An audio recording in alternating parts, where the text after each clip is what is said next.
Hello mga sang! Welcome back to my channel. This is again Khiemxi. So ayun, today's video I'm going to share to you on how I edit my YouTube videos. Okay, if you want to know how, stay tuned and let's get it to the video.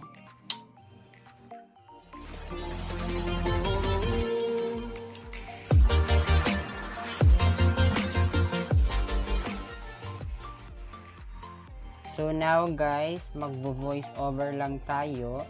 Andito tayo ngayon sa wallpaper ng phone ko. Yung phone ko is Huawei Y6 2019. Tapos dito makikita nyo meron tayong social media, vlog life, notepad, entertainment, and account. And then, bali dito sa vlog life is na-organize ko na lahat yung for vlogging, chuchu, chobanes, chik, chabalug. So, i-click natin to. And nandito yung apps na ginagamit ko sa pag-vlog.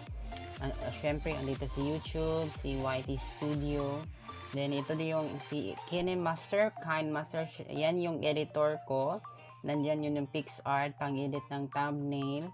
Tapos, syempre, ang camera, then ang gallery, then tube body. Meron tayong full photo and picture resizer. And then, meron music editor. Ano pa dito? At files. Yun lang. So i-click natin tong KineMaster. Ayun, nag-load. So, mga sang, dito lang, i-click nyo lang yung nasa gitna. Pag-click nyo dyan, magtatanong siya sa inyo or the app will ask you on ano ba yung aspect ratio ng yung video. So, ang YouTube, standard niya is 16:9. Ano ba tawag niya? 16:9. So, i-click natin to. Okay, ayun, nandito na tayo sa loob, kaloob-looban ni KineMaster. So, select tayo ng media.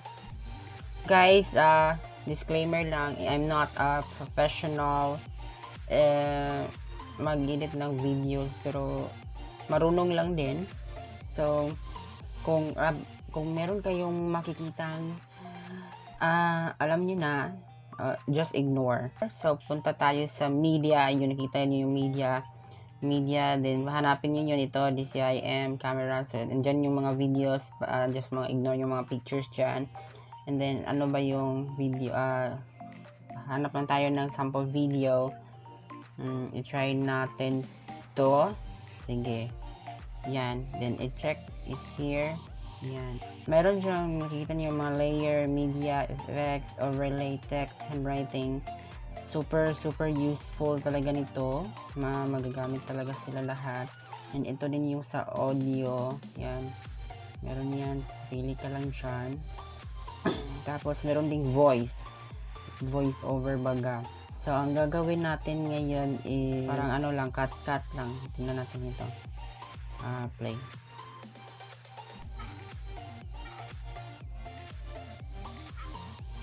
So, adjust yung konti.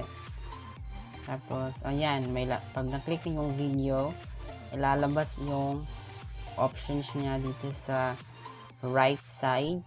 Meron ditong clip graphics, speed control, rotate, mirroring, color filter, color adjustment, volume envelope, audio filter, at vignette. Vignette. Paano pabasahin to? Vignette. So, kung gusto niyo i-trim, ito yung gunting. Yung mga trim split. So, i-split ko to. Yan, Ito niyo yan. Ay, sorry. Ito, meron na siyang ganito. Pag i-click nito yung white sa gitna ng video, yan yung transition. I-click niyo yung yan. Yun, meron mga transition effect na 3D transitions. Usually, I use 3D transitions like this, bouncy box. Ganun ang effect. Ganun, ganun mga sang. So, meron din mga cracked glass. Ganun. Meron din checker flip. Yan. May 3D flip. Strips. Ganun. And 3D zoom flip. Okay. So, yun yung mga transition. So, pagkatapos, medyo edito tayo. Gusto niyo naman text, ito, layer. Lagyan nyo ganyan, text. Lagyan natin ito. Hi mga sang. Okay. So, dyan. Pwede, pwede nyo siya i-adjust ganun. Long press lang kung gusto niya i-move. Ayan, long press. Ayan, pang ganyan lang. Diba lalabas? Kung gusto niyo may arrange yung text, ito. Ayan, pag ganyan, Pak. Ayan. Then, meron din siyang, options dito sa right. May, ito yung sa, font niya. Ito yung trim din. Ito din. Ay, i-click ulit. Click nyo talaga, i-select nyo talaga yung, yung i-edit niya. Then, meron din tong color ng text. Animation, overall animation dyan.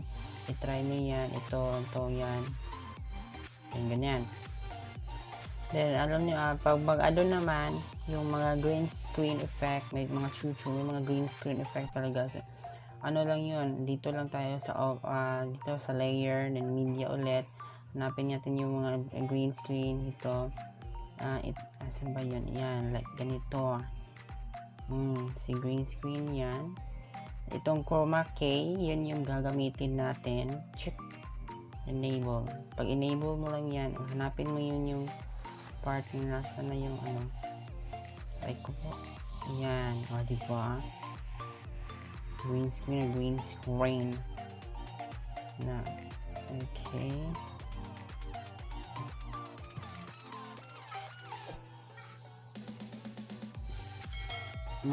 Ganon.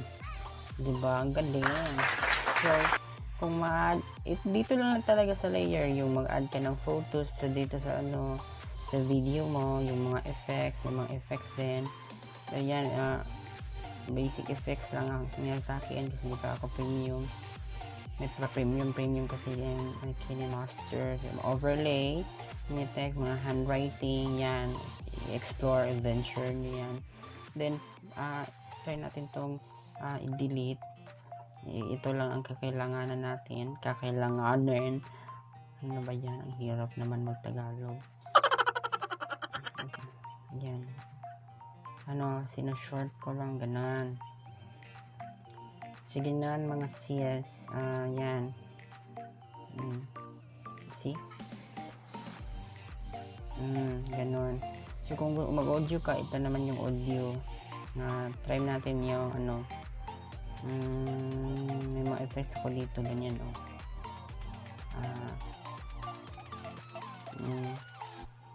okay. Ano ba yan? Nasaan na ba yun? Hindi natin ilagay. So, yes!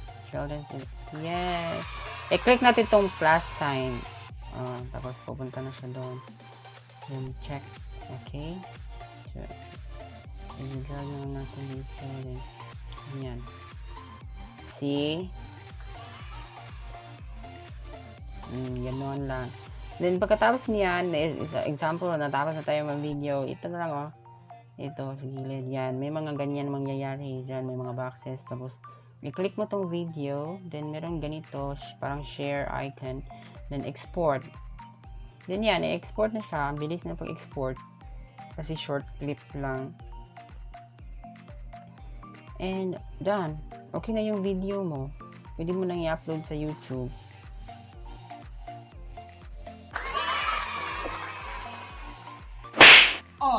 Diba? Ang dali lang. So, wag mo nang kalimutan mag-like, share, comment, and subscribe to this channel. Porque nandito ka na rin, okay? Thank you so much, Pat, for watching this video. And, susunod on the video. Bye!